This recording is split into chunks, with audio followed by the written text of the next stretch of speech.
All right, good evening, everyone, and welcome to the December meeting of the Youth and Education Committee of Community Board 11. My name is Asher Rodriguez, and I'm the chair of this committee. We currently don't have quorum, so I'm gonna have Khalid call the roll. And as per our policy, we will go into a 15-minute recess to see if we can achieve quorum. If we don't achieve quorum in those 15 minutes, unfortunately, this meeting will have to be canceled. So Khalid, if you can call the roll. Sure thing. You see the balance as usual. Okay, all of our attendees. So just to recap and to remind you all that this committee has 11 members, 6 are needed for quorum. David Giordano. Present. Thank you. John Green. Stanley Johnson. Malik McCullough. Present. Thank you, Malik. Jennifer Meyer, might be. Coming. All right, so for now. Asher Rodriguez. Present. Isaac Scott. He told me he's excused. Excuse, okay, understood. Thank you. Russell Schuler. Present. Alada Chikambud. Justina Williams. And Shanique Wolfall. Absent. So right now we have four individuals present. You don't have quorum at this time, Chair. All right, since we don't have quorum, we will now go into our 15-minute recess. It is now 6:38. What's 15 minutes from now? Yeah, 50 at 6:53, we will return and see if we have quorum. So thank you. Remain muted for now, but if anyone has questions, feel free to raise your hands and let us know.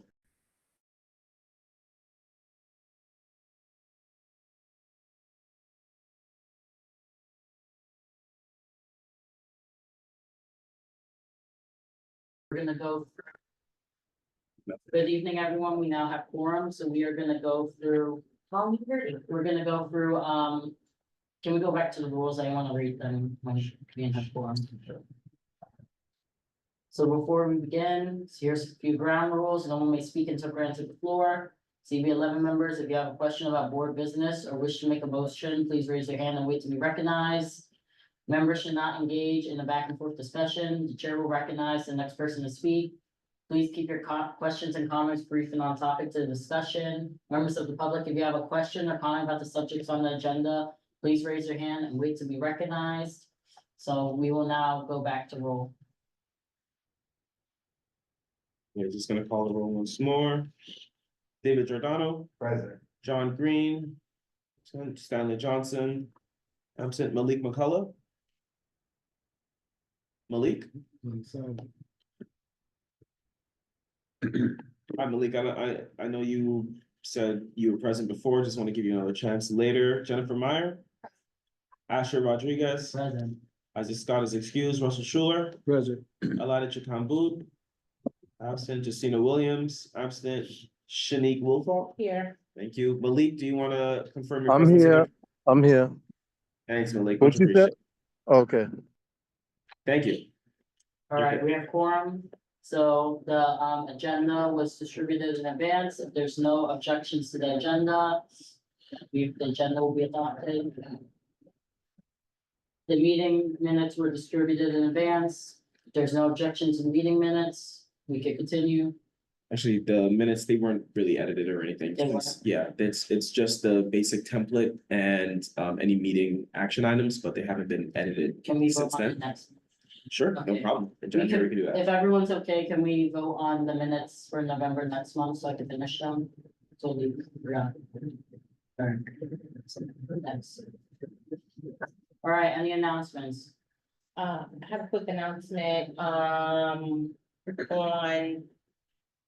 So wait, can you just, Say say your name my and everything? Okay. Yes, for the record. Thank We you. know who you are. Okay, Shanique Wolfall, Art in the Park will be having their second annual toy give back on December 16th from 5:30 to 7:30 at Capitol Prep Harlem. It's while supplies last, and it is on the CB11 calendar. If you could get the address for the, It's 2041 Madison Avenue, New York 10035. Enter in on 130th Street and Madison Avenue, Capitol Prep Harlem High School, which is the old, Old Saints Church. Can you give me the date again, please? December 16th from 5:30 to 7:30 while supplies last, and children must be in attendance to receive gifts. Any other announcements? I have one, Asher. Yeah, go ahead, Malik. Hello, how y'all doing?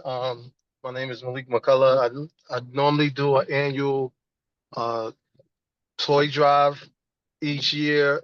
This year I'll be doing it. Rosa, I have the flyer, so I have to send it to you. Normally we just ask for donations and we distribute to kids. Volume 40. Hello? Go ahead, Malik. Sorry, keep going. Oh, okay. Normally we'll distribute to kids in need in the shelter.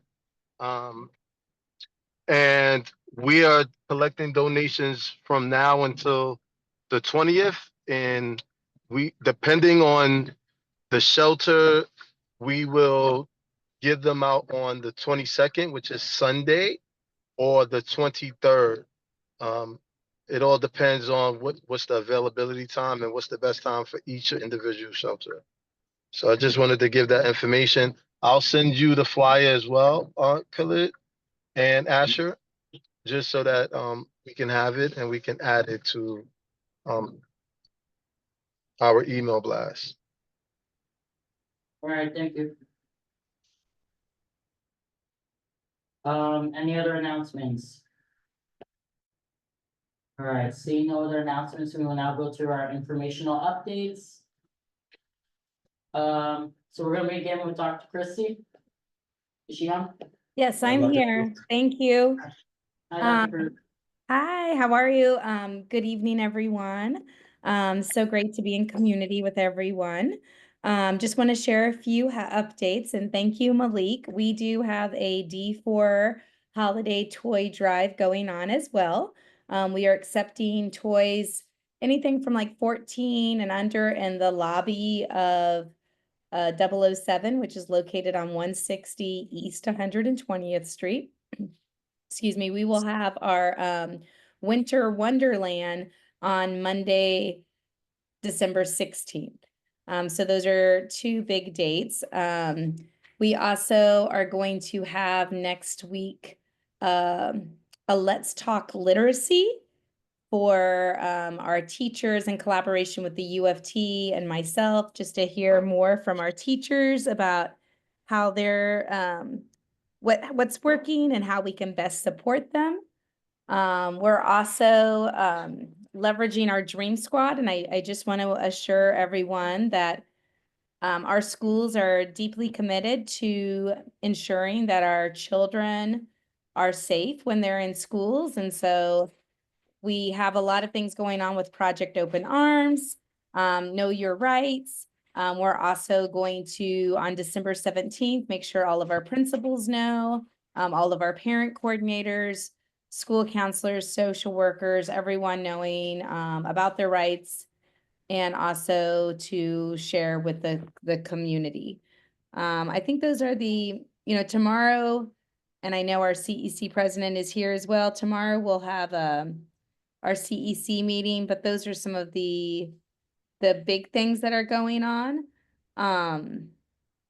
It is December, and I just really want to remind everyone to stay connected. The holidays bring joy for some people, and for other people, it also brings a lot of stress, anxiety, and other factors. So please continue to stay connected. If there's anybody in need, please let us know. We are a community, and we are deeply committed to supporting each other now and through the new year. Some things that I'm really excited about. We have our first little mini literacy hub. If you're ever on 119th in Lexington, the bodega there, Siri 56, 007, we have books free books for the community, and it has been a hit. We started about 2 weeks ago. We've already had to refill it 3 times. Next time I'll have to bring some testimonials, because to hear how excited the community is to have free books has been wonderful. And I just really want to thank, she's not here right now, but Joanna Dominguez, she's a CEC member as well as a PA member of 007 and helping make this happen. Our schools, and I know this has come up with the community board, around participatory budgets, making sure we are partnering with, we are going to have a participatory budget session on December 18th at 007 at 4:30. I will make sure that you have a flyer. You are all welcome to join that as well. Our student advisory parents, this is like hot off the press, but that's going to be December 18th. And yeah, I think I've said enough, but there's a lot of great things going on. And right now we're just focusing, we have 2 weeks left. And then in January, making sure that we do have our community forum, which will invite the Community Board 11 as well. So thank you, Asher, and thanks to everyone for being here. And I'll put my email in the chat if anybody has any specific questions. Kindergarten admissions did open today. I'm proud to say that we're almost at 100% with our schools, our 8th graders who submitted their high school applications. But as of today, the kindergarten just opened. And if anybody wants to visit one of our schools, please connect with the parent coordinator or our district office, and we'll make sure that we set up those visits. So thank you. Dr. Christie, if you could just repeat your email out for the record. Yes, my email address is K as in kangaroo, D-E-L as in love, A as in apple, C as in cat, and R as in Ralph at schools.nyc.gov. All right, thank you. All right, Is thank there any you. questions for Dr. Delivers? I'm sorry, can you say that again? I was asking if there's any questions for you. Okay. So I have one. I got an email from the councilwoman's office about the meeting. And they had it scheduled for the 16th and the 18th, so there was some confusion, but it is the 18th. It is On the the web- 18th. It's the 18th of Wednesday.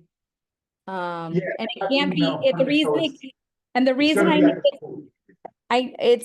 the reason I know it's the Wednesday is because the 16th, we have the Winter Wonderland. Right, and that's why I told them we couldn't go, because I'm involved with that. So Yes. we'll bring the group up on the 18th. Wonderful, wonderful. That's great. And From we're, 72. Yeah, I work with Rob. I just got the flyer today, so I'm going to send it out to everyone. And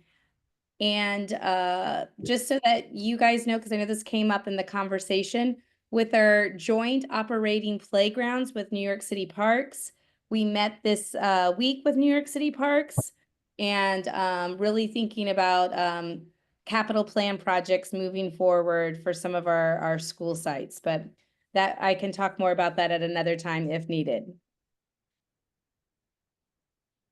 But thank you, Dave. No, I really encourage us all to get involved in the schools, and this is a wonderful opportunity.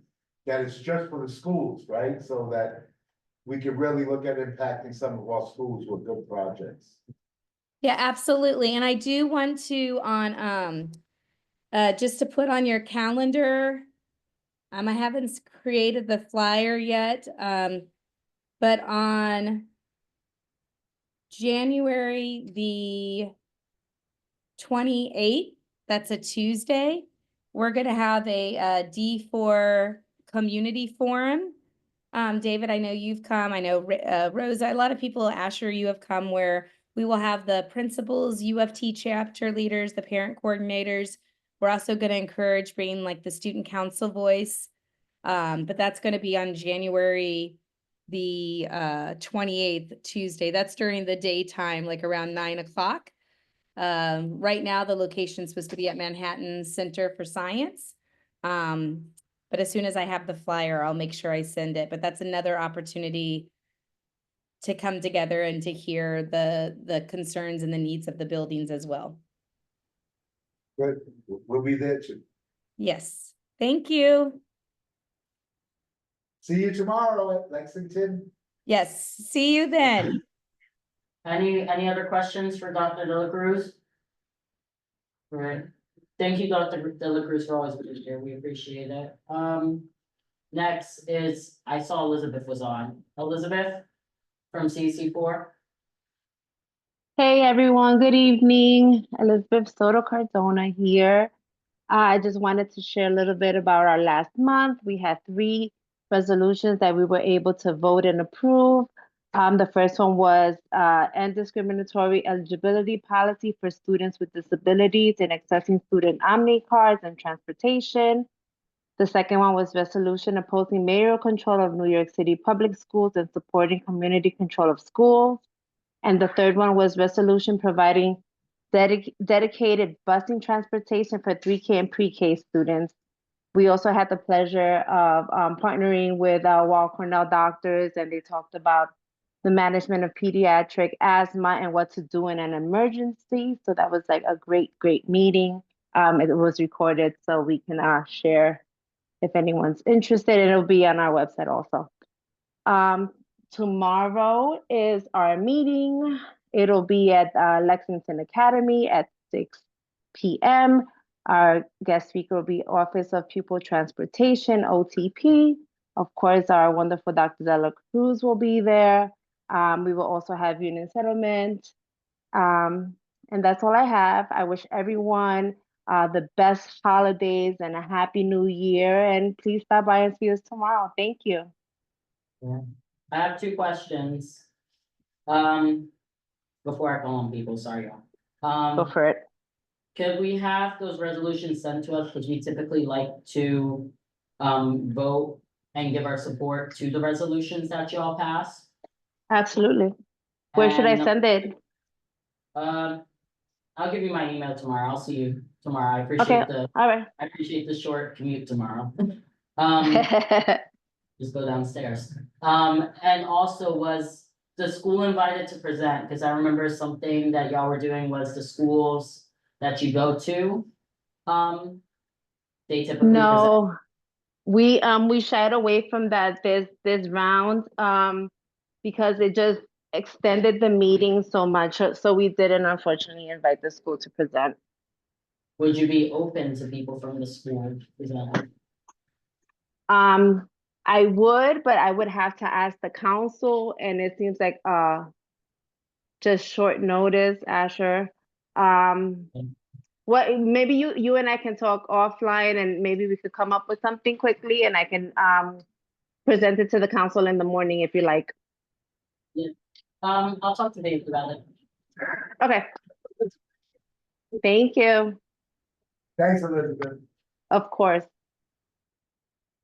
Any other questions? CC4? Alright. I got very excited when I saw someone from CC5 on. Can we have CC5? Hi, thank you all for having me. My name is Shadell Barnhill. I'm CEC5's current president. It's very nice to finally be able to make one of you guys' meetings. Of course, I probably had a meeting before and after, and usually I'm not able to catch up on it, which is why last month I did ask my members, could they start attending various meetings so that we can have representation in all these different community affairs. So first up for District 5, our Community Council, I do refer to us as the Harlem Community Education Council, just to give us a little standout, and it was part of my rebranding, of course, with our logo as well. We are now going to welcome 2 new high school student members from TMA. They've already been vetted through FACE and appointed by our superintendent. We have not had student members on our team in several years. So it's going to be nice to have some representation, fresh eyes and voices from inside, because they're also stakeholders. Our next meeting for CEC5 is tomorrow night at 6:30 p.m. at PS 36, Unit 2, Room 228. I apologize because our meetings are usually the 4th Wednesday of every month. but we had voted in October because we usually have our toy drive inside that specific space to move it up.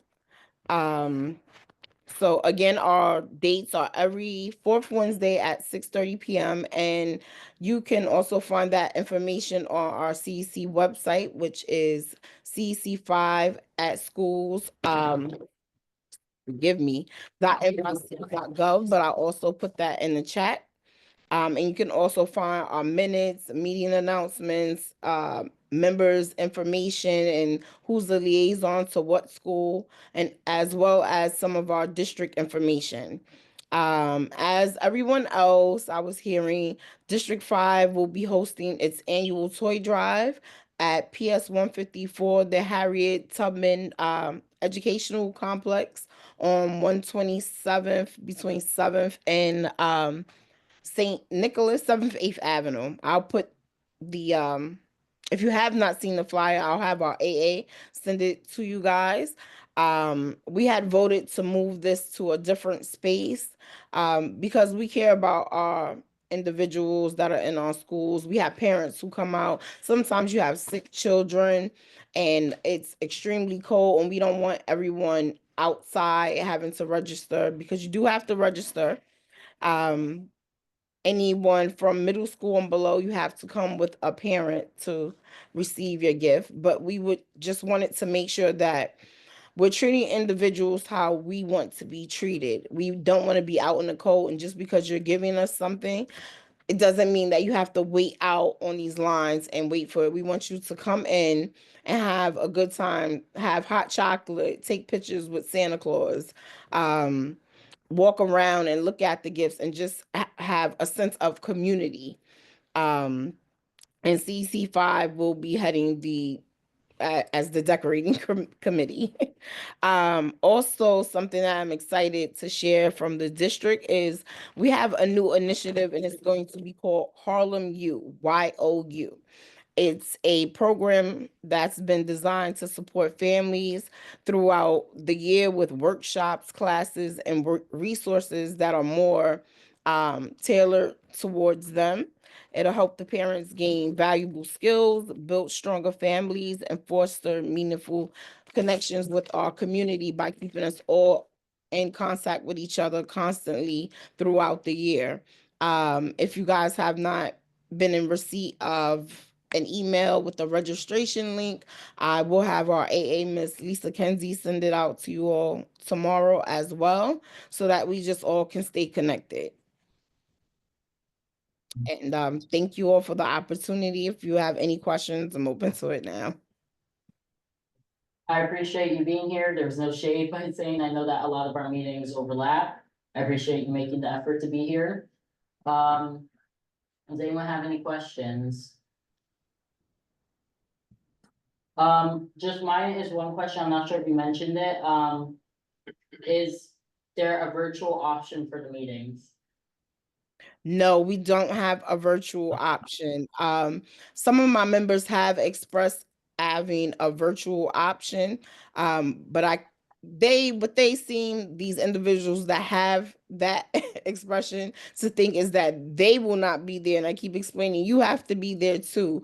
But I can bring it back if that's something that the community wants, to bring it back to the table for us to vote on, to have a virtual option. Yeah. I would say just like it's nice to have the in-person stuff, but I would say the virtual option is good for certain people. I hear a lot about like people with disabilities. It's a good option for if like someone cannot make it Right. in person. Also, your district is kind of big, so it's kind of hard for sometimes people to get all the way up there. So I Yeah. think it's really good for accessibility, but that's up to y'all. That's your. No, that was something that was brought up, the accessibility, and then we have to have someone on board that deals with the tech. Yeah. But, going forward, I'll see. Maybe we can do a trial run and just see how it is. But that'll be something that I bring back to them tomorrow. Thank you. All right. Thank you so much. Any questions? All right, seeing no questions, we will now go to, I need to add, Rosa with the Manhattan High Schools Council on this list. Rosa, do you have any updates? You usually do. I do. Yes. Thank you, Asher. Um, yes, good evening, everyone. Manhattan High School's President's Council here. And I love Shadell. I'm so glad she made it. Yay. Thank you, Um, Rosa. so yeah, so for Manhattan High Schools, we have our meeting on Monday. Please join us. It's at 7 p.m. The information was already sent out. I will also send it again. It is very important that you join, and everyone is welcome. I open my meetings to everyone that wants to learn. Especially this meeting, we're having the Senior Director, Joseph Lazarus from the Division of School Facilities. He is coming to join us and speak about facilities, space, capital improvements in the schools, outside the schools, and how we can get those Reso 8 grants and what is feasible for them to actually do. Also, we're having Area 53, New York City. They are an organization that provides PAPTA fundraising opportunities. They also will have a Manhattan High School's code for discounts to families and school partnership opportunities for all the schools in Manhattan High Schools. And it's also an opportunity to speak directly with the Manhattan High School superintendent. So please join. Another thing that is happening on Wednesday, besides the amazing CEC meeting, is the Title I refresher, the SLT, which is the school leadership team. If you do not know what that is, it will be amazing for you to actually register and learn. Just learn, just in case. And yeah, that's what I have for you guys. Thank you so much. And please, if another thing, I'm sorry, Asher. CPAC, which is the Chancellor's Parent Advisory Council, we're meeting on Thursday, December the 12th at 9:30 a.m. The information was already sent out. Please, if you want to join, also the information will be live streamed for you to view afterwards via YouTube. Thank you so much.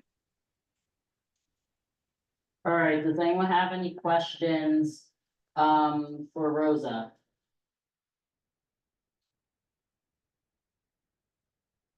All right, thank you, Rosa. I appreciate you being here. This isn't your committee, but you are still always welcome. If we could, is there anyone from District Attorney's Office? Good afternoon. All right, you could go. Thank you. Good afternoon. My name is Tayari Hurd. I am an education coordinator at the Manhattan District Attorney's Office. I work in the Community Partnerships Unit, and I cover Northern Manhattan. So East Harlem, West Harlem, Washington Heights, Inwood. And I'll be very brief. It was great to hear you all. I love being with you all and you all's presence and hearing the work that you guys do.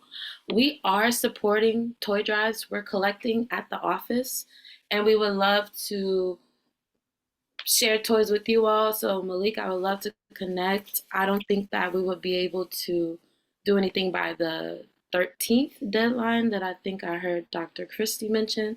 But if any of you all would like some extra toys, we'd love to try to get a box to you all in East Harlem. We're also doing a coat drive. So we would love to support, donate some lightly used coats.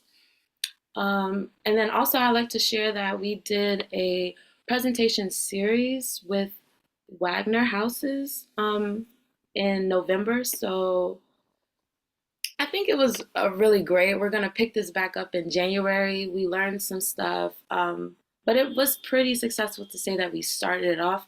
We did a career panel one week, then we did a resume workshop the next week, and then we had a gun violence conversation set, but we are still working on like attendance and like building relationships with the youth within within Wagner. Also, we have our gun violence prevention investment grants that are going to roll out next year. We have a information session tomorrow, It's the first of a few information sessions, but I would love to share that information with any of you all if you're in a CBO, a community-based organization that you think would be great for this grant, a great applicant. Lastly, our two flagship programs, the high school internship program and the gun violence prevention fellowship, we have flyers out just to let people know that the applications will be open next year in January and February. So we would love to share this with your high school age students and also your college age students. You don't have to be in college, but for the Gun Violence Prevention Fellowship, we want college age students. And both of these programs are paid, so we would love to help prepare your youth, get the resumes together in the time period between now and then. We love to do one-on-ones and work with youth, but that is all that I'll share. Oh, and lastly, just to sum it up, we love to do programming, so we would love to participate in the Harlem Youth Program. I'll be at the meeting and I'll bring it up then. But we love to present and bring attorneys to communities to share information where people feel safe to learn about their rights, their safety, and any other questions about public safety. It's a very trying time right now, so we want to support with all of that, with youth who want to explore and also parents who want to explore and learn about the law and their own safety. But that's all. Thank you. Hi, Spotlight. Thank you. Right. Thank you, Tayari. If there's any is there any questions for Tayari? I just have can you just repeat your email or share your email? Yes.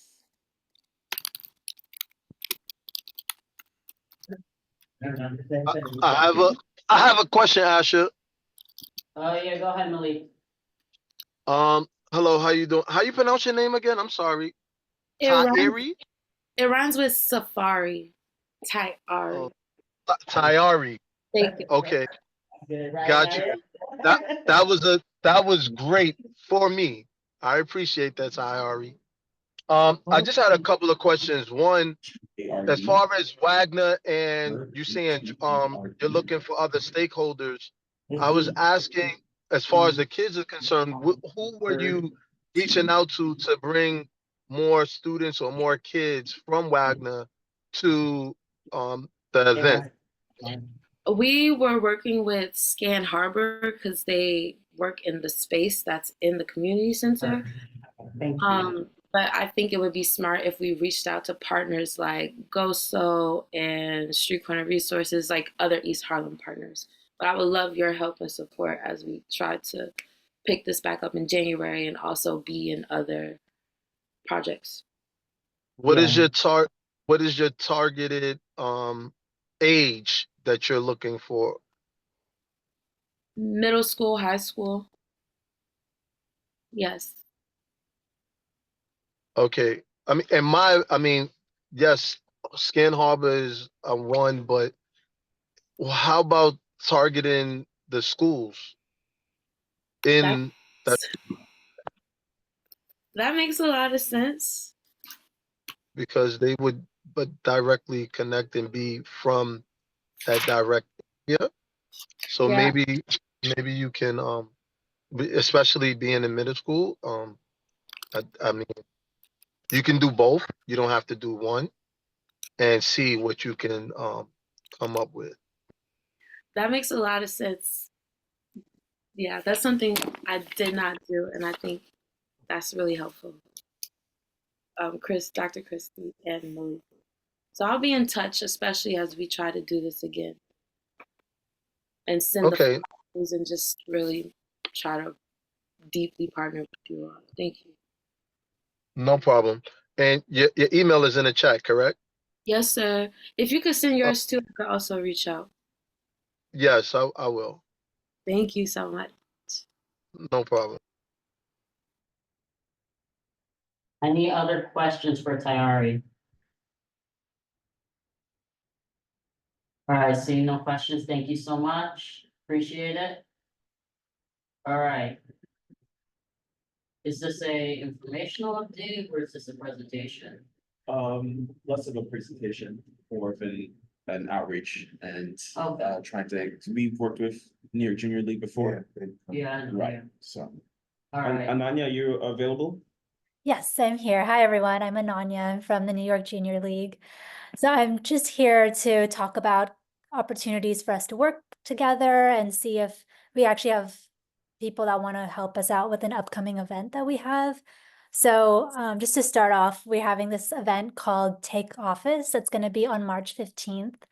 And the goal of this event is to encourage high school students to get more involved with politics in general, but specifically like register to vote, learn what voting is, learn how to talk about politics, how to debate, things like that. So we are actually looking for like 4 to 5 panelists who could come and talk to these high school students. And I was wondering if anyone here would be interested in that or would know of anyone who maybe I could reach out to who might be interested in that. And just ways to maybe also reach out to high school students that would want to come to this event. So that's kind of like the main thing on our agenda that we thought we could work together on.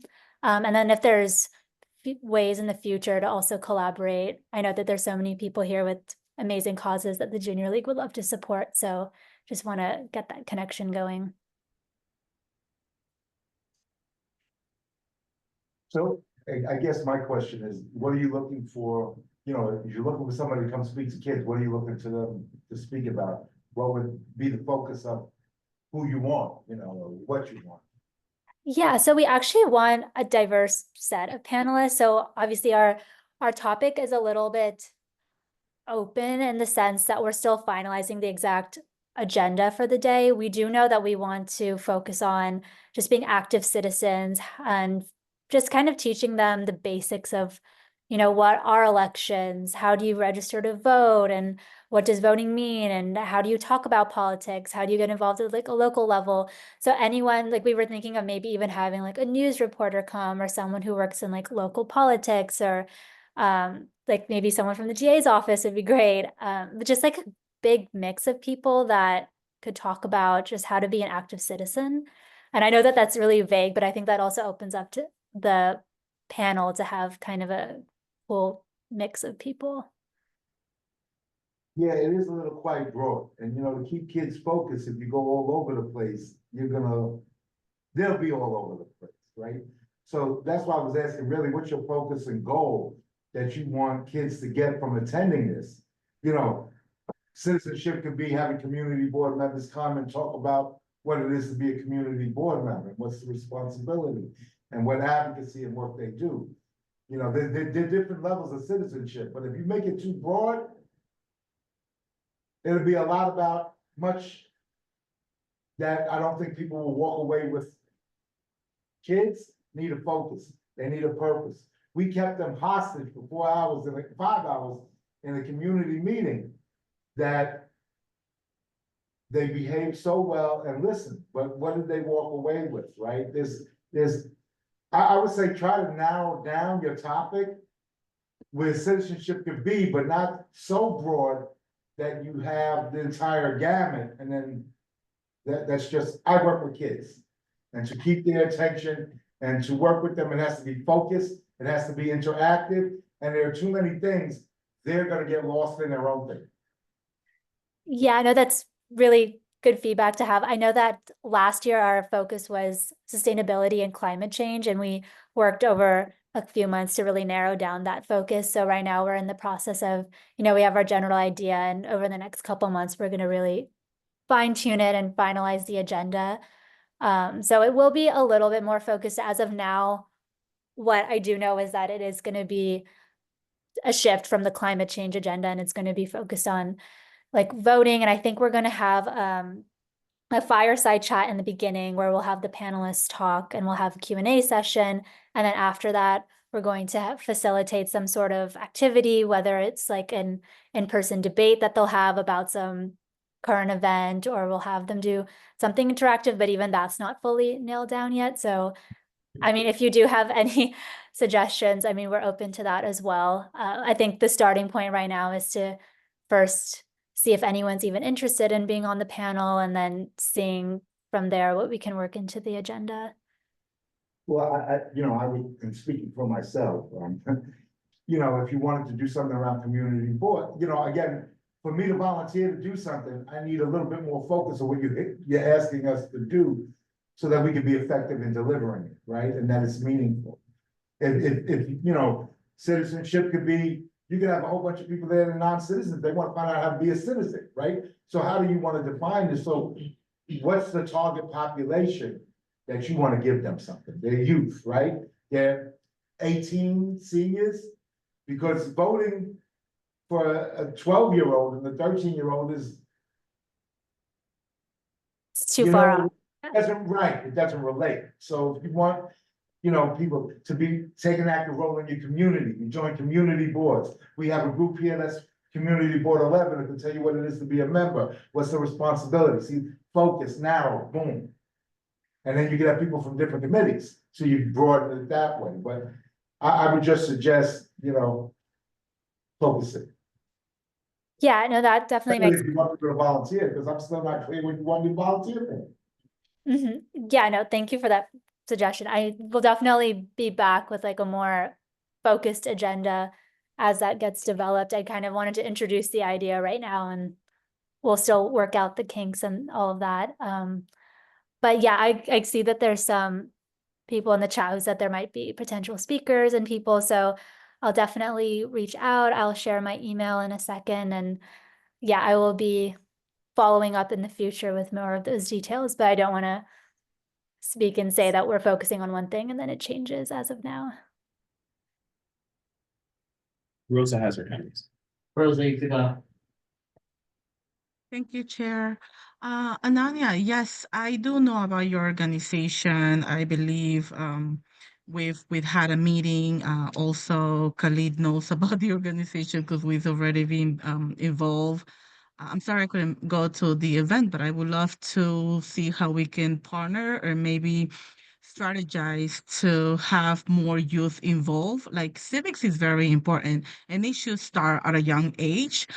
Even if you were 12 years old, what it is to be, like when by the time that you're 18, you're already more knowledgeable of what it takes, where to go, who to help, and then you can help your parents.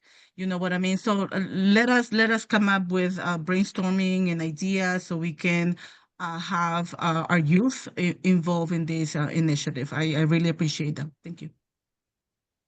Yeah, no, I totally agree. I think the aim for anyone who's coming who's a little bit younger, can't vote. Yeah, we are hoping to introduce the idea of like debating with them and maybe have an in-person debate or like interview. So we're still working out exactly what the activity will be, but hopefully even for people that, can't register to vote, there'll still be things they can take away from it. One of the things that they're doing, I don't know if you were on earlier, that the superintendent mentioned, was participatory budget. And I don't know if you know what that is, but they're doing it with schools, right? So participatory budgeting is where a group of people, and this is focused on schools. So maybe each school comes up with a capital project, build new basketball courts at their school. And then they work on developing the project, finding out costs, bidding it out. And then you present it to the community, and then the community votes on the projects, and the top projects win. So the councilwoman has put $1 million into our local schools to come up with projects that the community will vote on. Kids can vote as early as 11. So again, we have people. As I mentioned even earlier with the community board, kids can be on a community board at 16. So these are all things that are relevant to getting your young people involved that they can do before they're 18. Like voting is very limited to some extent, and by no means am I saying don't do it. But if your target population is 17 and 18-year-olds, then do it. If your population is a little younger, then maybe something that's more relative to them. So, there are other ways that we can work on projects and get involved that revolve around community and civic duties. So those are. Yeah, so I think we're aiming at juniors and seniors, so they will be a little bit under 18. And so that is definitely a good point to just share a lot of ways that people can get involved when they're younger. So I had written down also, I think, you mentioned like the gun violence prevention fellowship, and that high school students can volunteer at the DA's office, and also this participatory budget. And I'll bring those all as ideas back to Junior League of things that they can share for the high school students to get involved in. And if there's more ideas of things that we can share, links that we can share there for them to like actively apply to things or get involved after the workshop, definitely let me know. I will just say, you should hound the community board thing, because especially in that like in between age, like 16, 17, 18, there's a lot of like, they're aware of what's going on, they feel like they can't vote on certain things or not have some sort of control over it, so I think it's important to push that engagement. I joined when I was 16, so I think it's, you know. Yeah, definitely. Yeah, so if someone from the community board wanted to come and share more about that and how to actually apply and what that looks like, that would also be a great option for a panelist for us. But yeah. Actually, Rosa, the other person you spoke with, who's on the meeting. We with Rosa did something similar where we presented to a group of youth about being on community boards and other services that are available to them. And the thing, you know, again, we want to help and support. And I think once you narrow it down a little bit more, we can be more specific in how we can support you. Yeah, I will definitely, we have a meeting tomorrow actually, so I'll take a lot of these ideas to them and we'll kind of narrow it down based on what we now know is available as far as like resources go and speakers and options. And I'll come back with kind of a more refined idea so that hopefully you can get a little bit more involved. Do you have a venue, like a place you're gonna? Yeah, so in the past, we've always had this event at the Junior League house, which is the Astor House on the Upper East Side. So we'll just use our space for that, and we'll provide the food and all of that. How many kids are you looking to involve in the activity for that day? So I think there's no like cap or set number. Last time we had about 15 or 16 kids.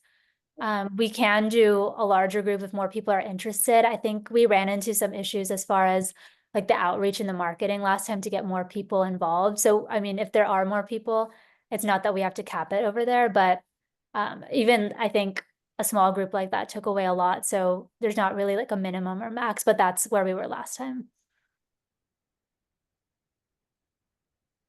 All right, any other questions? Or comments?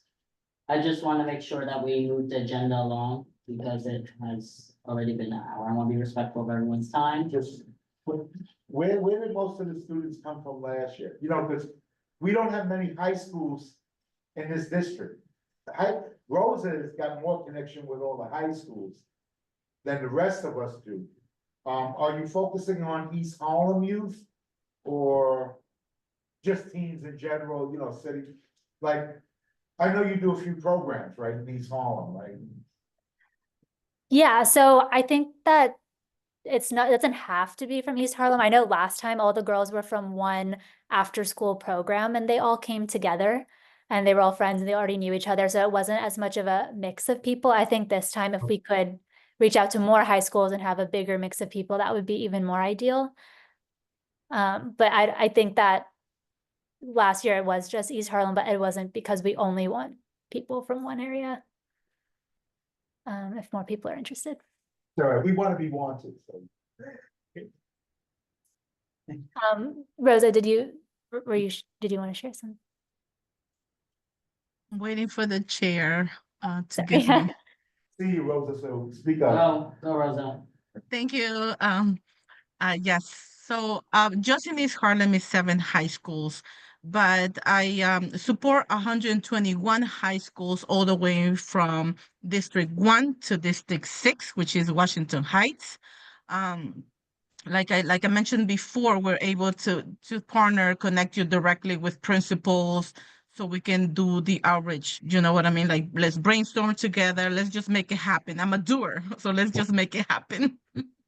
Yeah, that would be so helpful. I know that it's always so difficult, like the outreach part. So that will be, we'd be so thankful for that. All right, any other comments or questions before we continue? All right. Thank you so much for being here. We appreciate it. We'll be in touch.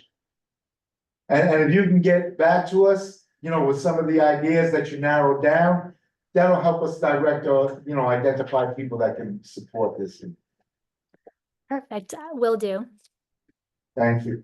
All right, we have two presentations today. First, I'm gonna go to Jasleen Carr from the New York Smoke Free Team, Youth Engagement, Reality Check Manager, New York City Smoke Free Team. So- The agenda, you're struggling to read it. Great, can I get started? Yep, Hi, everyone. Thank you so much for having me here. I'm Jasleen Kaur. I am the Youth Engagement Manager for Reality Check at New York City Smoke Free at Public Health Solutions. I was hoping that I could have sharing privileges so I could show like a brief presentation I had prepared to facilitate the conversation. Yes, check your toolbar for the I sharing. can see it now. Great, thank you.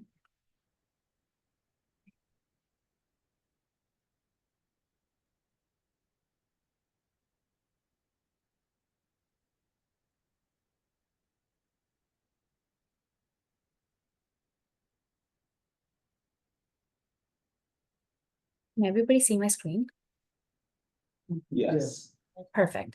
So yeah, first of all, like, thank you so much for having me here. And I guess it's just to educate and raise awareness about the work that New York City Smoke Free is doing, as well as look for opportunities for us to partner together and for hopefully leading to more connections and more chapters of Reality Check program, which I'll discuss in the slides. So New York City Smoke Free is just one of the arms of Public Health Solutions. Public Health Solutions, which is kind of where we are housed under, is the largest public health nonprofit in New York City. And we support vulnerable New York City families in achieving optimal health and building pathways to reach their potential, whether that's through Healthy Harlem programs, Healthy Harlem Family programs, maternal health programs, reproductive health programs, and we are health equity focused. So for New York City Smoke Free, our mission is to end the devastating tobacco epidemic throughout New York City. And our vision is that every New York City resident has the right to breathe clean, smoke-free air where they live, work, and play. And people who smoke deserve the support and resources to quit. And this is the vision statement that we approach our work with. Unfortunately, tobacco epidemic isn't over. Tobacco still remains the #1 cause of preventable death. Over 28,000 New Yorkers, let alone 12,000 in New York City, continue to die every year from tobacco. The average age of a new smoker in New York State is just 13-year-old. And although we were actually doing pretty great with declining cigarette usage, the vaping usage, unfortunately, has significantly increased, which I'll go over in the next couple of slides as well. And New York alone spends more than $10.4 billion each year caring for people made sick from smoking. And unfortunately, since 2009, state budget cuts have slashed tobacco control funding by more than half, which calls for more resources than ever. So the two ways we approach the epidemic is one through youth engagement, which is the role that comes under my role. And our goal is to limit the youth exposure and access to tobacco marketing and advertising of the flavored tobacco products. Also working with the Movies Association to reduce tobacco imagery in the youth-rated movies and youth-friendly internet sites. Engaging youth and community partners to build support for Smoke-Free City. We wouldn't be able to do anything without our community partners. And the community engagement would actually comes under my partner position, who was supposed to join the meeting today, but wasn't able to because she fell sick. But her role is to increase the number of apartment buildings, co-ops, and condos that are 100% smoke-free, and increasing the number of smoke-free outdoor spaces. So there's just a brief summary of what are some of the stuff that we're doing. So as I was mentioned earlier, that even though the New York State has done significantly well with reducing their cigarette use, unfortunately, this tobacco epidemic has taken a worse turn with the vaping especially by the youth. And the earlier the youth start smoking, the more likely they are to become strongly addicted to nicotine. And almost 90% of the smokers started at or before age 18. And more than 13,000 of New York City public high school students currently smoke, according to the New York Department of Health survey that was conducted in 2022.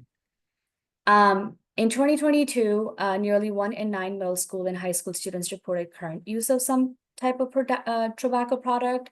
And a question that I like to ask the audience to just kind of like, it's a rhetorical question. What kind of tobacco product do you think they use the most? If you work with youth, you know that it's the electronic cigarettes, aka the electronic nicotine delivery systems.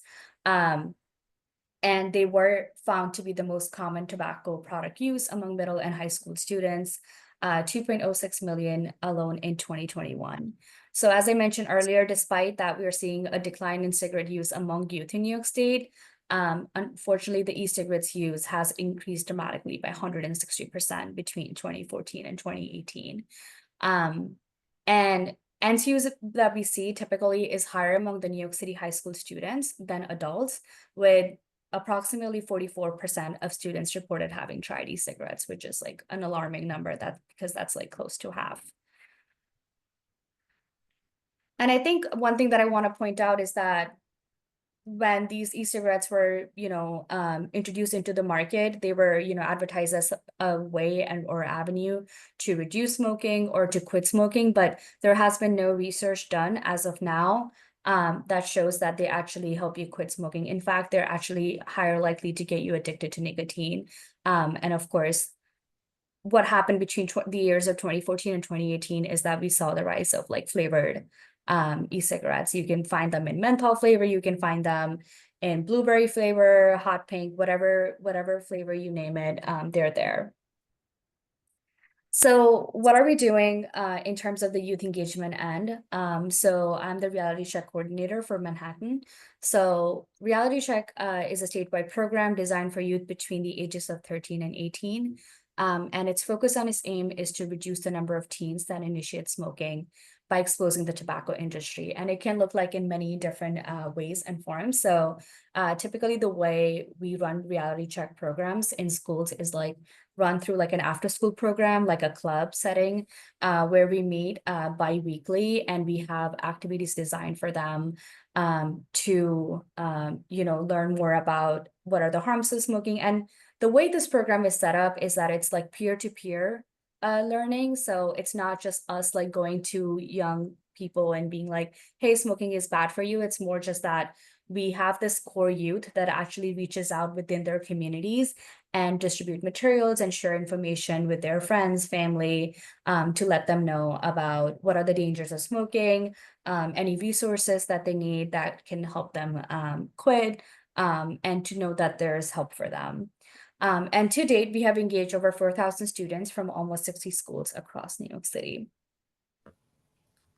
And then this comes under my partner Stephanie's, who's the community engagement manager for Manhattan. But the role of that is to encourage the development and implementation of smoke-free housing policies to be passed. We partner with landlords, elected officials, property managers, co-op and condo boards to assist in passing smoke-free protections. And to date, we have assisted over 54,000 families living safely in smoke-free buildings. And some of the services that we provide is any sort of technical assistance, policy templates. We will even help them write policies, referrals to legal and cessation resources. For when it comes to tobacco-free outdoors, we have assisted 100 businesses go smoke-free in the community. Benefits of TFO is like a cleaner community. You don't see the cigarette butts on the floor. And we also advertise it as a benefit to the owner to have it go smoke-free. Encourage the development and implementation of the tobacco-free outdoor policies. We partner with health advocates, elected officials, community enterprises, and leaders to establish TFO spaces. And our objective is cleaner air and streets and healthier community, which goes back to our vision. And some of the same services are provided for tobacco-free outdoors as well.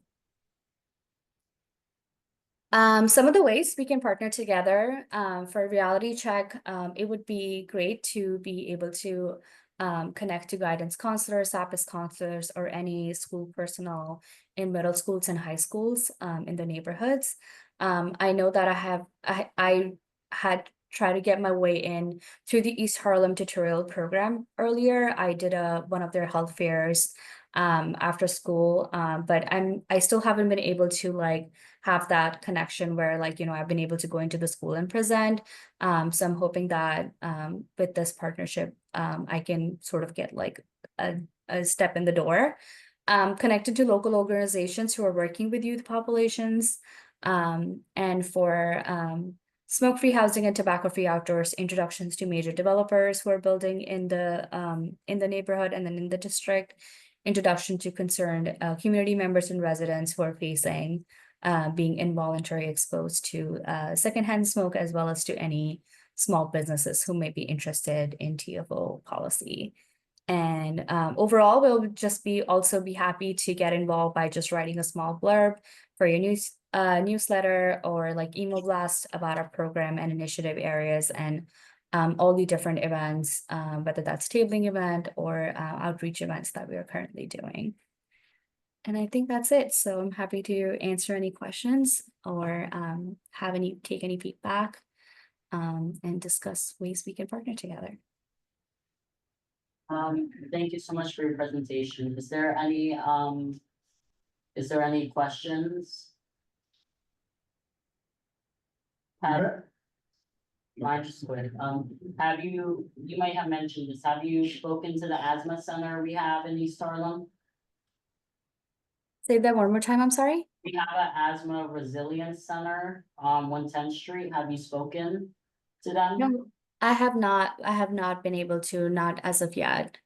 It would be great if we could like have that, we could get that connection. So then we recently partnered with the Weill Cornell Pediatric Asthma Center to do a tabling event there where we like talk to a lot of families and pediatric patients about, you know, the dangers of smoking, and talk to the families also about like, how do you approach this topic and how do you talk to your youngsters and teens about smoking and the risk of asthma.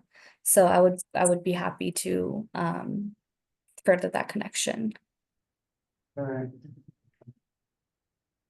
Would you be willing to come out and work with after school programs and meet with middle school students? You know, we run a middle school at a PS 72 program, so that it may also help get connected to the school as well. Yeah, for sure.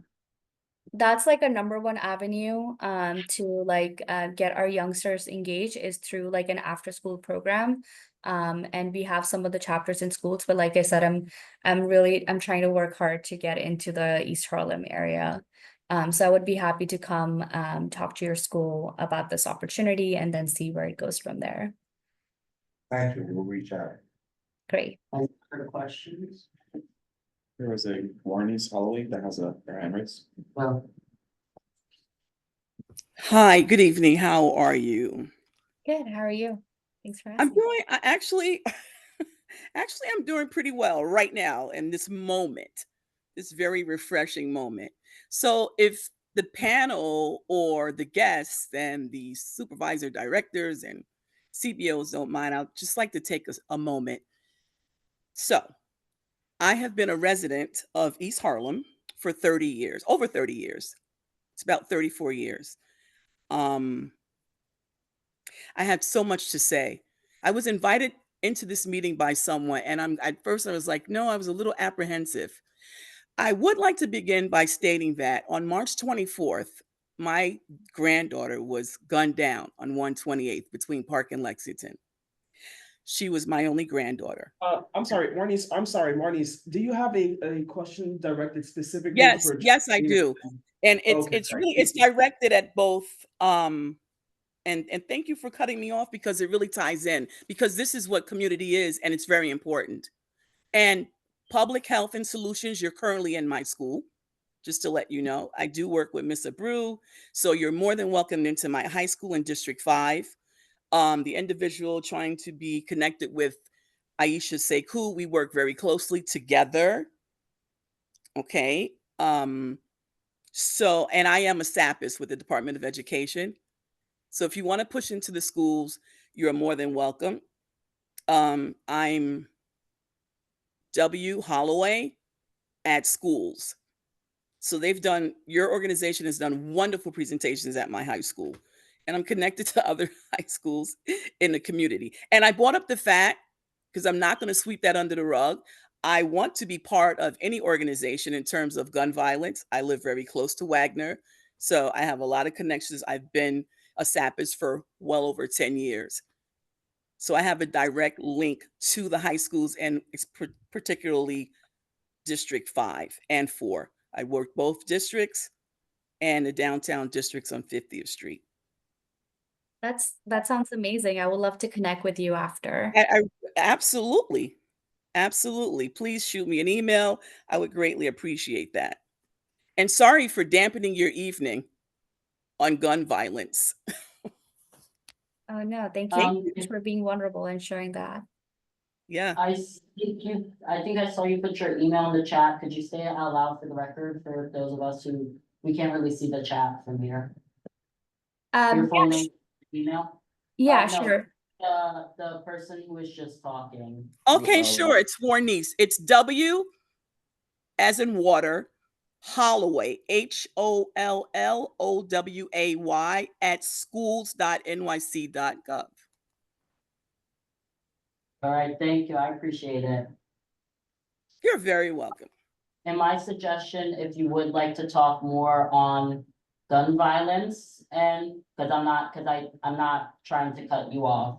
I think you should go to our Public Safety and Transportation Committee, because they have been doing a lot of work about gun violence. I could, when is their meeting coming up? This Thursday. It's this Thursday, yeah. And Morning, so I am the committee liaison, so I can invite you to that meeting as well if you'd like. That would be wonderful. And the only reason I mention it is because of Miss Hurd. She spoke very eloquently about it, and I would like to get involved. I'm not spiraling out of control. I just think it's very important. I'm sitting here as a senior community involvement and not much work with, but I did work with Community Board 11 30 something years ago, just in terms of, housing and the state of it. So that's another conversation. But in terms of gun violence in our communities, I'm hearing a lot of great things being spoken here in exchange, but it's always the great children that show up.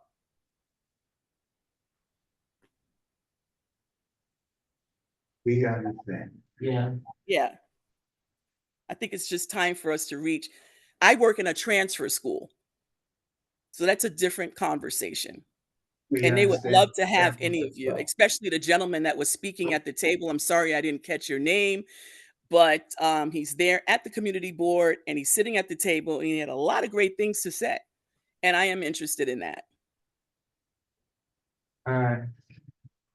Thank you so much. Please Thank continue to attend our meetings. Yeah.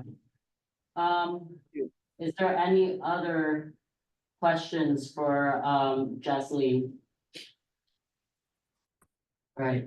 Thank you so much, Jasleen, for your presentation. We'll be in touch. Next up, we have updates from Reading Partners. Brianna Martinez. Is she on? Hi, everyone. Brianna was not able to be here today, so it's gonna be Pilar. Okay. Hi, Pilar. Hi. Nice to see you. Me too. Nice to see everybody. I would like to also put some slides. I'm sending Go ahead, Pilar. the request. Pilar, you should be able to share. Go ahead. Okay.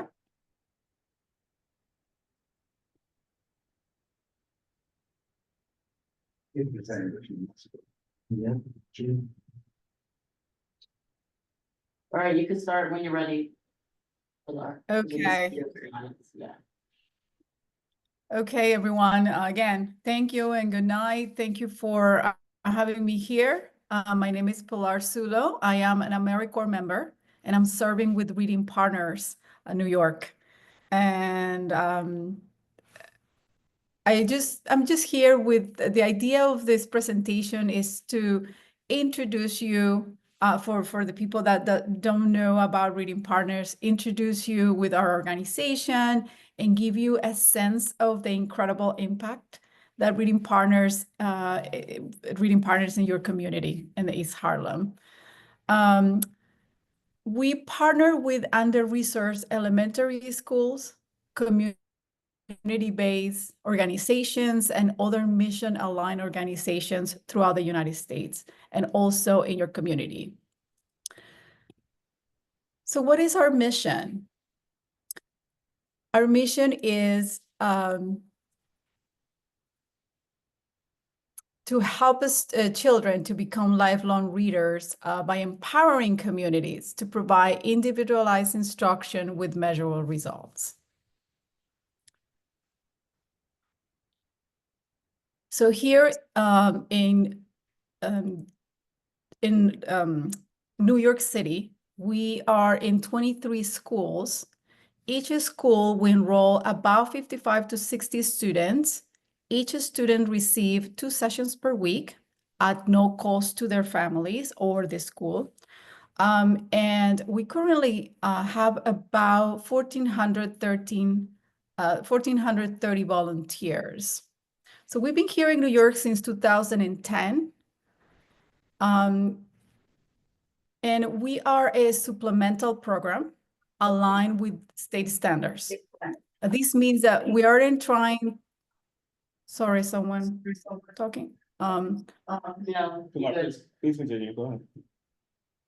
Oh, okay, so we are a supplemental program aligned with the state standards, which means that we are not trying to teach everything the student may be working on in literacy.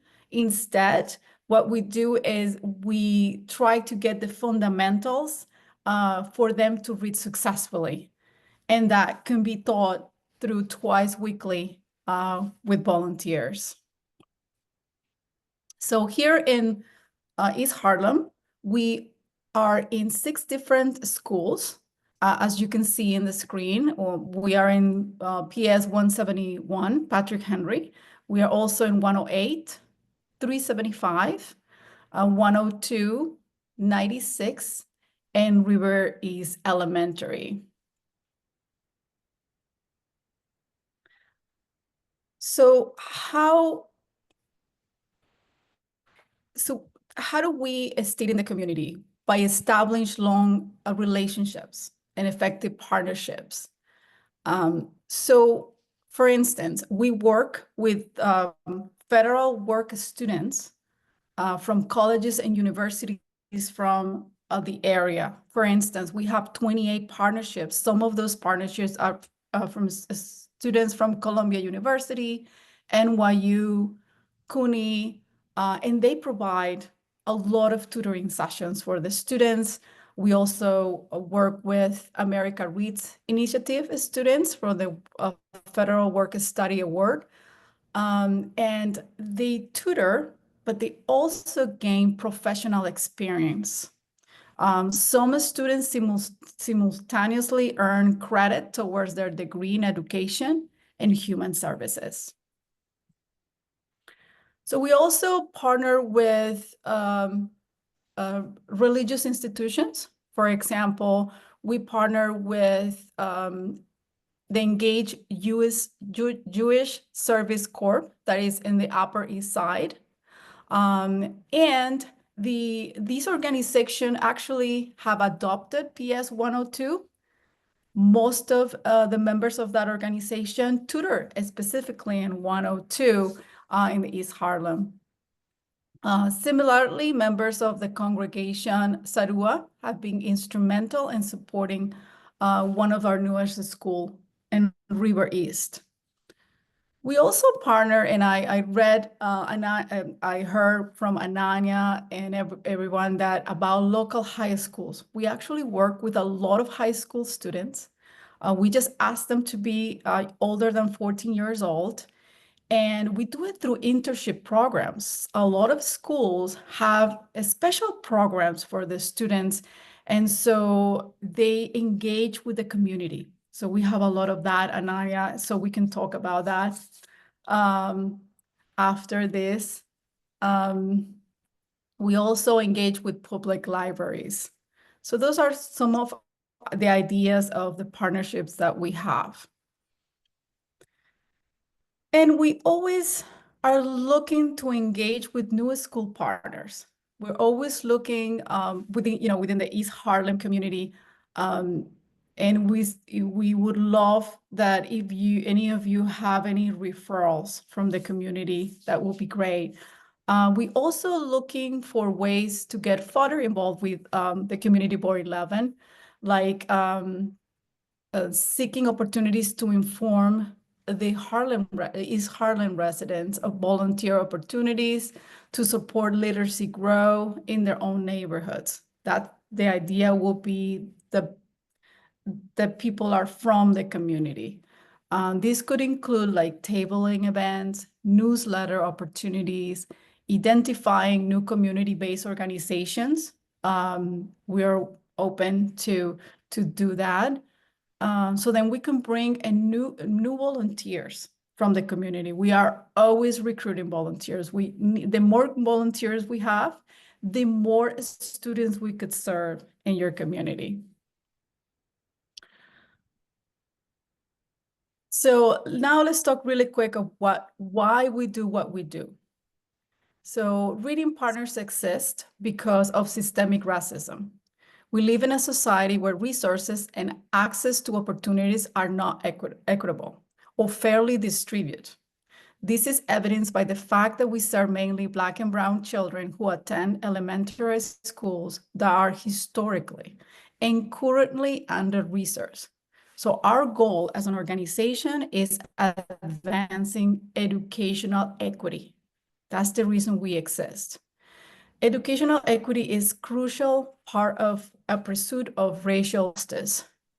Because some students start with, less advantages, less resources, and less privilege than their peers, they must work harder to overcome those different obstacles throughout their lives. So inevitable is that their outcomes are not equitable. So the idea we exist is to provide those resources in the early years, because our students are from kindergarten to 4th grade. That's what we work. The earlier, the better, is shown in, for instance, I don't know if you know that national-wise, 33 to 35% of students by 4th grade are not reading. I'm sorry, the opposite. 33 to 35% of students are reading at grade level. So the other students are not. So that's a big percentage. Looking at one of the reports for East Harlem. In East Harlem, it's about 43% or 45% of students who are reading at grade level. So as you can see, there's a big percentage of students who are not reading at base level. And there, as we all know, learning to read open doors, it's basic. Reading, in fact, reading proficiency in elementary school is a significant determinant of future education attainment. A University of Chicago study showed that fewer than 20% of students who were below grade level in 3rd grade attended college. So if we want our young people to have more opportunities to attend college, to graduate from high school, we have to start when they are younger. And that's the reason why we start kindergarten, and we're actually going to start even, we're going to start even higher, but right now it's even younger, sorry. But right now, kindergarten to 4th grade. So speaking about systemic racism and its effects, it's challenging and uncomfortable, but we need to have this conversation because this is why we're here. Okay, so this is kind of just wanted to share some of the pictures of our students. As I said before, they are between kindergarten, 4th grade, and we take anybody that is 6 months to 2.5 years behind grade level in reading. And this is a 5-minute video that I want to play for you that give you a sense of what we do. Just so you know, we allocated about 15 minutes for this, and it's been about 10. And we would like to get to questions. So if it's possible, we skip a little bit ahead in the video. Okay, ready to start your day? Yep. Okay. Yeah. Mason, what would you call this movie? I would call it Mason's reading journey. I always try my best to try to encourage him by reading myself. It makes my heart like beat, like so happy because my family is giving me support. I won't let myself give up. What are you excited for today? Our reading partners. Yeah, you have a big day today, huh? When I get picked up, I feel happy a lot because reading partners take care of me a lot. Like they care about me. I love it. Me too. You love it too? Yeah. Yeah. I'm ready. Yeah. So reading partners is about reading and go online with a tutor, and then you start reading with them too. And then they have to ask you the questions like, what is the main idea? Or how do you know what's happening in the story? It's pretty simple. So that's how I became a star. When a lesson is challenging, I tell my tutor that I need a little bit help of it. And then they teach me. And then now they say, like, what is the main idea or what is that? And then I answer it perfectly. They say that you're on fire today because I answer everything correctly. That's an awesome answer. Jason, all done? Mommy, Good job today. It does help a lot. I've seen him, his reading level low at one point and then starting with the reading partners. He's doing extremely well. I love it that they have the program in the school. Proud? Because you're reading, and that's what's going to help you for the future. That's the most important.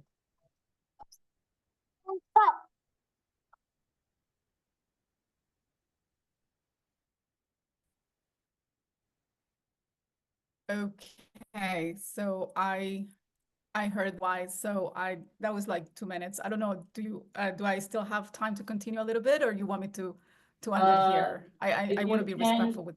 Sure. If you could keep it within like no more than 10 more minutes, maybe Oh yeah, 5 yeah. No, I'm about to minutes finish. No, between, and then absolutely. time for questions.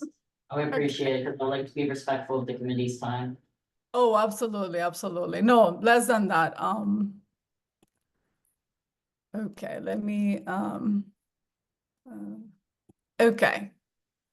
So we have a need always for in-person tutors. As you kind of saw in the video, we have 2 modalities. You could tutor in person, but you could also tutor online. Most of the superintendents of the schools ask us to try to get as much as possible in-person tutors to build that relationship with the student. And so that's why it is so important to get people in the community, people that are neighbors that live close to the school. So that's one of the things that we are really looking to do. As I mentioned, we have the in-person tutor in the virtual tutoring. And our model of, it's very simple. The curriculum, we call it I do, we do, and you do. What do I mean by that? I do is the tutor gives explicit direct instruction and models the skill. Then the tutor and the tutor work together to get better at the skill, where the tutor provides guided instruction. And then you do is when the student is ready and could work independently on the skill. This is a tutoring lesson to give you an idea. The 10 to 15 minutes of that hour, it's time for the tutor to prepare for the lesson, and the student receive 45 minutes. So in those 45 minutes, the tutor reads out loud to the student, and then the tutor works in a lesson and a specific skill. They work together, and then the student reads out loud to the tutor, practicing the skill that the student just learned. And then the last 5 minutes, the tutor has opportunity to write some notes of what happened during that time. So anyway, our onboarding, if you want to be a tutor, is very simple. There's 3 steps: attending a tutor orientation. The other step, because we work we tutor in public schools, we are required by the Department of Education that all our tutors go through a background check. So that will be the other onboarding, and then sign a tutor code of conduct. So it's a very simple onboarding. And if maybe you're thinking, well, but I don't have time because we do it during school hours. So it's between 8 a.m. to 2:30 p.m. There are some schools that have hours after 2:30, from 2:30 to 3:30. But maybe that timing, doesn't work with you 100%. Think about maybe other people in your community that you know, people that are retired. We have a lot of retirees. So this is, again, I'm talking about community again. This is not only for the students, this is also for the community. If you know a high school that have special programs to work with the community, so then they can build a resume and learn leadership skills. This is something that the high school students could do. There are also, again, the retiree communities. We work with many of them. They maybe want to volunteer. Maybe your parents or someone that you know that just retired and is looking to do something with the community. It could also be someone that is in college or is looking to go to college and is looking to acquire, is looking to teach or something related to this, and they can use it with your resume and to grow professionally for professional development. There are many, many avenues. And so I just welcome you to think about those things, because again, we are looking for volunteers all the time, and the more volunteers we have, the more students we can serve. And thank you. That's all I wanted to share with you. Is there any questions for Pilar?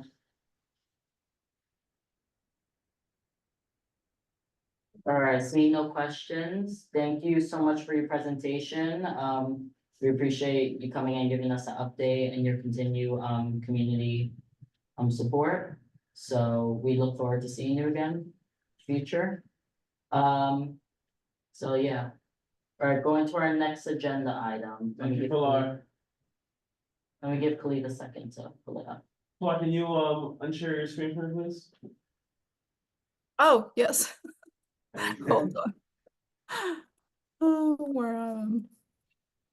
oh gosh.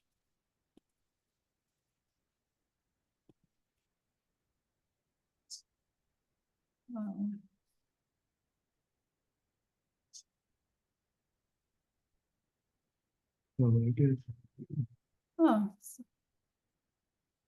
Never mind, don't worry about it, Kumar. yeah, did you, okay, did you take it? Okay, good. All right. Yeah, the picture. All right, now to our old business. I asked everyone last month to come with, what is it called? Suggestions for an event we could plan. I just want to say, I really appreciate, Isaac's not here, but Jen is here and she is the vice chair for the Human Services Committee. I appreciate you, inviting the youth to have involvement in your, forum last Friday. It was very enjoyable. And something that someone told me today who was at that event is they really enjoyed it. And they also said that for the next event, they would like to have some of the youth come, and something that David and I have been talking about for a long time is youth involvement within the committee, even if they can't be members necessarily. So I was thinking as we come up with ideas, maybe once we settle on an idea, we can have some youth come and help with the planning process, so. Is there any ideas? This is interesting. Where did that come from? Did I miss something? Oh, this is a general checklist that we found and circulated, so it'll just help in terms of narrowing down, the vision you have for your event, and so it's just a good. Last month I was gonna try to digitize this, so the committee members can access a document on like the board member drive and then just fill out their ideas with the along these bullet points, but I didn't get the opportunity to do that, but I'll try to do that for sure. So make it easier to just put your ideas along the vision, so forth, so we can have some kind of tangible. No, I think it's a good guide and Right. process to, guide us as we go through it. Right. We're in no rush to do this. I just want, just in general, for us to start thinking about how we can engage the community a lot more with our community. Indeed. So is there any ideas? I would say, I don't know why I'm leaning towards it, but it was like even a comment that Reverend Scott made after we texted each other after the event, something intergeneration. I think that's really important in our community. And just bridging that, circle of life. Whatever we theme it based on, because I know for myself, as a young person, there were people there that mentored me and helped me and different people along the way. Usually a mentor is somebody that's already lived through certain things in life and experience, and to help guide a young person in their role. Um, I'm a children too. And then we have, Any ideas? Anyone online? If there's no ideas, I'm willing to give y'all another month because I know that we had a very packed agenda this month. Please looking at me. no one has their hands raised online. I'll put in an emailing y'all this month. For your question, no one has any idea. If we're gonna. Just really quick, I'm even thinking, because I deal with the youth a lot, something like entrepreneurship for the youth and see what ideas they have. Because financial literacy and business and all those things are really important. So I'm thinking something around entrepreneurship, but it just popped in my head. Something- There's an organization that, and I forget offhand, that's somebody, where you can present a project and they give you $1,000 Yeah, something to like that, start, yeah. like a startup for youth. Something that I was thinking of is, the effects of social media, because I brought it up during the Human Services Committee. The effects of social media, we have a lot of the information that, like I said, I'm not that old, but even me, I wasn't, like, as much as like some of the 8-year-olds I see now, their life revolves around social media. Social media wasn't really a part of my life till I was like 14, 15. So it's like, it still is a very new thing within like the expansion of social media the way that we know now, especially since the pandemic is a thing. I think just maybe, I know sometimes schools talk about it, but maybe I think a lot of the times it's focused on people saying, don't use social media, but you know, the kids are gonna use social media anyway. Maybe using it as a healthy, how we can use social media as a healthy, to do good necessarily. And I'm sorry. I want to say, just to piggyback on that, going back to entrepreneurship, people are making millions of dollars using social media now. But maybe even teaching them a way how to use it in a positive aspect. Yeah. And also make, income off of it and, like art, so. Yeah, I wasn't, yeah, I think that also, but I feel like what I would combine it with that, but also just. I feel like sometimes even now, some of the kids don't realize that once you put something out on the internet, it really is forever, because there's screenshots, there's. I have a computer science roommate, he says. Anyone who has any type of like coding knowledge can, there's archives and everything, like. I think just maybe. Making some of the kids aware that social media, You want any of these upstairs huh? in the refrigerator? Who? Malik, I cannot understand what you're saying. See, I'm looking at it. No, I think even Malik- on the other Malik, thing that of might have been a mistake. cyberbullying and all these other things that Yeah. occur with kids that. And we impact- fight before a teacher finds it out, it's on Snapchat or something like that. Or there's a fight, and you know what everybody does? Fill out their phones, reporting. And it's adults doing the same thing, so this, right, before we break up a fight, we reporting the fight. That's crazy. Yeah, we all desensitized, you're right on Not that. me. But, I would say, also. I don't know, like something that I'm always telling the kids that I work with at my job sometimes is number one, I say social media is forever. Number one, you're too young to be on social media, because technically most social media, the rules is you're supposed to be 13 or older. And number two, if you're gonna use social media, Come up with that. that's not a lie, it's actually most. No, like where did they determine that that was a number? It's due to certain laws, like, for healthcare, It's really for e-commerce. like, yeah, And then the laws just carry over because like they didn't see social media come in. yeah. So it's for like, you need to be 13 to have Talking your about mom's more credit regular card, by, like a teacher, and now it's like. We're gonna post your like, whatever you posted. Yeah, I would say just make. I don't mess with them. So, Good, don't. Sounds good. Info. Like, Uh, oh, good. I saw Russell Panda. I'm always challenged by being at these intelligent tables of discussion when you talk about planning events, and it seems like the event being interactive, intergenerational with a youth focus.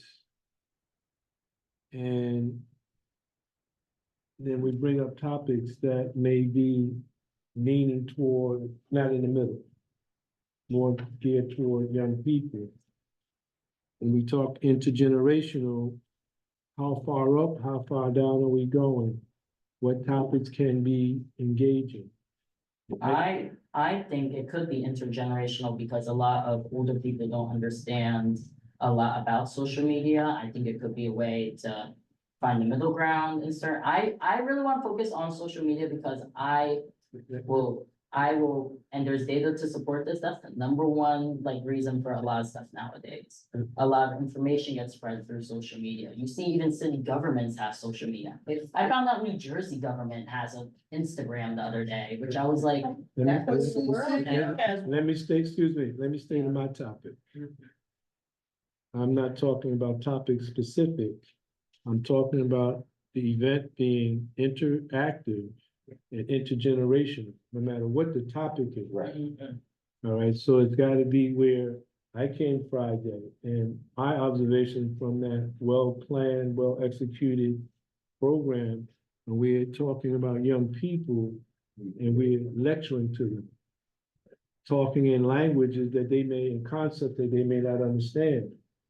So how do we, in our planning, talking about media, social media, technology, how could things be planned well, up and down, for younger people, students in particular, where technology can be used where it's interactive. They all have their phones. So if the planning could integrate type of programs where they could be engaged while people are speaking, where they can get involved with it.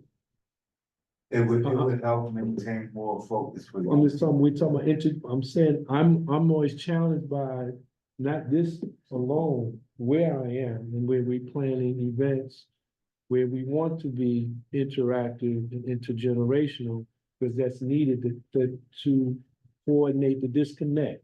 How do seniors view what young people are experiencing? How do young people view the same topic? How whatever we call how high up we're going, grandparents, whatever that age is, grandparents and kids. Something that I was thinking of in a way, and hear me out, I'm trying to gather my thoughts a little bit. Something that I was thinking of is maybe partnering with some of the schools and have the kids do either art pieces or films. And the event could be them presenting it and it could be uploaded to like the social media type thing, there's consents involved and stuff like that, but, this is very beginning stages, but maybe they could do like a film of why they believe social media has a good aspect of their life, or how they can use social media. Cause a lot of, and this is not me saying all older adults think like this, a lot of what I've heard from older adults is social media is just trash necessarily. I said maybe the kids could find a way to communicate to some of the older people why they believe, why it should be a part of their life, and like that type thing. They could do research, statistics type thing. I believe what you're saying with media for younger people, that's a requirement for it to be engaged that way, even where AI is involved now. But again, when we talk about on the other side of the spectrum, like the gentleman sitting at the end of the table say he doesn't do social media at all. So how does that equate with other populations that we're trying to reach to get them engaged and understand that they too need to be engaged, where parents, grandparents cannot manage their grandchildren who could be in the 6th, 7th, 8th grade when they have a phone and not knowing where they're going. So I'm saying whatever we are planning, when we say intergenerational, let's plan something that could have an exchange where the values on both ends. Because for the young people, I think it's a requirement that they be engaged with using the instrument that they use, understanding the power of them and how far it can go, and transform that into being an instrument where teaching and learning could help them more apply themselves in school as more opposed to recreation. Well, they're giving them the tablets and they're no longer writing scripts. And they went from texting, so that's where they write. Right. So we're talking about how does that transform? Again, my focus is on how we bring to the table being interactive, which we know, the whole attention. And then we're talking about intergenerational, because we want to include those other populations where it can be exchanged. So we also have to remember, and I'm John sorry, has his hand up. youth and ed part is not just the youth part. So when we're talking about, as you're saying, we're educating seniors, right? And that this committee is not just youth and education, it's youth. And I might not even be saying seniors exclusively, or as an endpoint, is whoever, that's why I say grandparents. I'm very hesitant though to certain extremes of. I'm gonna be like trying to like form my words stronger while I form my words. Well, actually, that sounds like it's a good thing to try to show young people and adults the power of tablets and cell phones. This is a basic fact. The thing is that when we pick up our cell phones every day, we have more power in our hands than NASA had to take to send man to the moon and bring them back. The technology they use to send man to the moon and bring them back wouldn't turn on not a single phone in this room. Now that's what you call power. And the thing is that, and you know, the thing is, people have talked about, I mean, the cyberbullying has been mentioned earlier, with people bullying people on social media. I mean, that's another type of power. So the thing is that if we, you know, like try to show people that, you know, this, you know, the thing is that social media and these ones can be used in a positive way. And because like you said, Ash, the thing is that anything that goes on the internet, it's out there forever. Yeah. Connecting to what John just said and a little comment that Russell made, I think that it is important that we engage. I am a little bit hesitant about certain works, like some like young adolescents and stuff like that.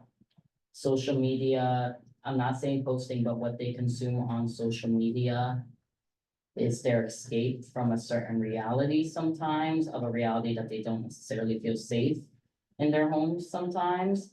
I'm a little bit nervous to do like something, I'm not sure if this is what you meant, something where we teach parents how to surveillance what their children are watching necessarily, like, I mean, not necessarily like, it's a very complex thing sometimes, where let's say there's a child who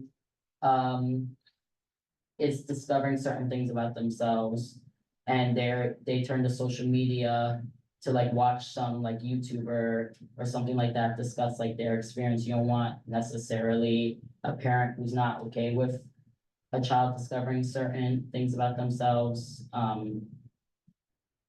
finding out about that, if that makes sense. Like, that's a very slippery slope. I think it should be a interactive, like, art things for them to, come together and have the younger people talk to the adult children. And I'm talking about not anything that revolves around privacy, Yeah, not anything, Okay. and not anything talking about invasion. yeah, I'm talking about just a matter of how do we communicate? okay, yeah, How do we communicate? So David doesn't know how to communicate with his sixth grade, his eighth grade child. Because that person, his daughter, pick up the phone, and he doesn't know how to respond to it, other than a text message. okay. Then, yeah, thank you for that Yeah, clarification. that's all I'm talking about, the communication. So we have, like I said, when we say senior, that can mean anything because there's no age. So when we're talking about children now, school-age children, let's say grandparents, so no matter how old they are or how young they are, but there's still that information gap generation, what you just said, the information technology gap. So when we know that for our students, they need to be interactive and they're more electronically engaged than sitting down listening to old-fashioned lectures. Well, how and when information has to be communicated verbally, how do we engage them? By having a little period. 1 minute. Have a period where, we have to be innovative on how we reach, educate, hold their attention and keep them engaged. Oh, So while a speaker is speaking, if students, a part of it can be where QR codes or they're something doing like so. that. That's something Yes, I'm not doing. I agree that for the kids in the event on last Friday, they would have stayed more connectedly involved if it was more interactive for them, as opposed to. And we can prepare, But- if we can prepare them before they get there on how they're gonna interact. So be prepared to answer these questions. Be prepared, whatever it may be, as long as they're engaged, they know we're on their territory other than sitting back and listening to someone talk, especially when they're Well, the grown attendance spans- professionals speaking to other professionals that were there, not to the audience. And that's where the diversity comes in. So the panel, however it's gonna be organized, everyone should be in, so the young people And the old people should also Be part of, lead and be yes. part of. And when you say, don't stop saying senior, because I'm far removed from this too. I'm like, No, I don't know half the no, stuff when that's we- going on with the social media. I don't, But I think I'm that- not using seniors, I'm repeating seniors. Yes. But I was I'm like, saying- when you were saying, I was like, I I'm don't know. 62 years People old. with their- that's what we all- I know what's going on. People who are under, people who are over the age of 30 is who we're talking about. Listen, Yeah. oh my Okay. gosh. Okay. But We are it- not, yeah. But I think when the planning does start, I think the younger people, and the older people should definitely lead. I would like some. Let's just say all the whatever we're doing, Right, should, that's not divided, it should be interactive yes. and intergenerational in our planning and participating. Yes. One, between the two of you, Ash and David, someone mentioned having brothers on one of the panels, having young people be involved in the beginning, so they can Yeah. have some input in it, as opposed to being directed toward them. So these are the things I'm saying we have to think about and to make it commonplace, not where it's combative, where students now feel that their parents and their grandparents now have access to what they have, but more so that my parent or my grandparents can communicate with them, so they understand it and we can reach. All right? Or, or how important this new technology is in our life is not going, right? Right, it's only advancing quickly. Right. And it's harder for some of us to keep up with it. I mean, my 8-year-old knows how to navigate a phone more Yeah. confident than I do. That creeps me out. Yeah, it's like 5-year-olds, like.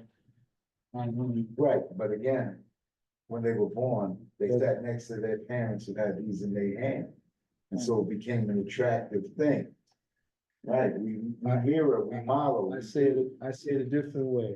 The parents of the day give them to their kids before they Yes, can talk. The tablets now. And they give them the phones. These kids don't even know how to type on the computer. Yeah, sometimes. before they can read and write, they're looking at, I'm talking about before 6. Yeah. Before Now, preschool. right, school, this is more part of the lessons than not. Yeah. So this is all good. I'm just saying it in a positive. Yeah. Not saying it constructive, but these are things. So I would make this suggestion. If we look at that checklist, right, and to plan this event, it ain't happening with these meetings. Yeah, it's gonna have to be time outside. There has to be, whether it's a smaller group or a task force, and even with that, it gets tricky because once we have a certain amount of people, it becomes a public meeting, and then it has to be a public meeting. So, but if we're really planning on this, it's not happening in this. Yeah. So then what's the commitment, and how do we then set up a process of time Something to that, move this forward? something that I was thinking of is maybe like a survey type thing that we could send around, like maybe like a Google form, with a couple questions. This is just me thinking at the top of my head. Like it's like if we were to hold an event on social media regarding social media, what topics would you like addressed? How would you like to incorporate intergenerational participants type thing? We could send it around and see what happens. But that would require, what I asked of everyone, if I was to make that survey, is for you to spread it around to people we know. Because, yeah, I can't do anything with like. If I could draft you to, take the lead, to take the lead, to come up with ideas and direction. Yeah. To get people add on to it or have something add, Yeah. compliment, whatever. That's what So I'm saying, if someone could take the lead, you're closer to that population in your thinking Yeah. than everybody at the table. So I'm saying in this aspect, topic matters. I mean, sometimes veteran people can take the lead, follow a leader of another generation. Yeah. So. Not to throw work on you, I'm just saying, so. No, I said I'll do it. Again, I opened my big We mouth. got a school full of kids, right? I mean, so how do we even access maybe the middle school kids? Or right? maybe teachers and stuff like that. I want different, That's why I'm saying if I make this form, I'm gonna make it nice and quick, so that way you're not telling someone to fill out a 10-minute type thing, it'll take less than like 5 minutes. You could spread it around, and I want as many different perspectives as possible. I think each person at this table has a different group of people they could reach, regardless of us all being like on this committee and having, yeah. So I'm gonna, if there's no other pressing comments, I will drop the conversation there, close the conversation there. Is there any? I would just say, okay, we said we can't do this in here, we're not back here for another month. Yeah. We don't touch this for a month. No, it's gonna be an email. So that, right, so Give me then what's the- our next steps? Are there next steps before next month with this, or are we waiting till? There will be the survey. I'm gonna be fully transparent with y'all. I have finals till next Well, Friday, so there you give go. me till That's after what next I'm asking. Friday. Give me till after next Friday, and there'll be like a nice little email, and maybe you could spread around during the holidays or something like that. It'd be nice if we get it out to the full board. Yeah, Or I the will motion should. try. The 3,000 word papers sitting in my inbox.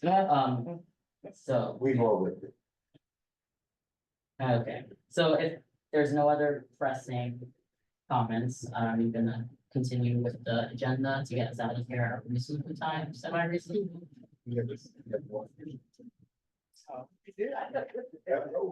All right, new business? Any new business? All right, Khalid, please call the roll. You got it. Yeah.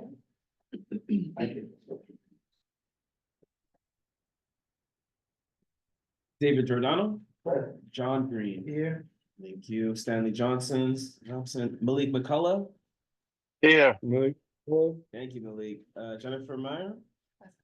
Asher Rodriguez. Present. Isaac Scott excused. Russell Schuler. Present. Thank you. Alita Chikambud, absent. Justina Williams, absent. Shanique Wolfall. Here. Thank you very much. This meeting's adjourned at 8:38 PM. Thank you. you. Everyone have See y'all next week. be honest.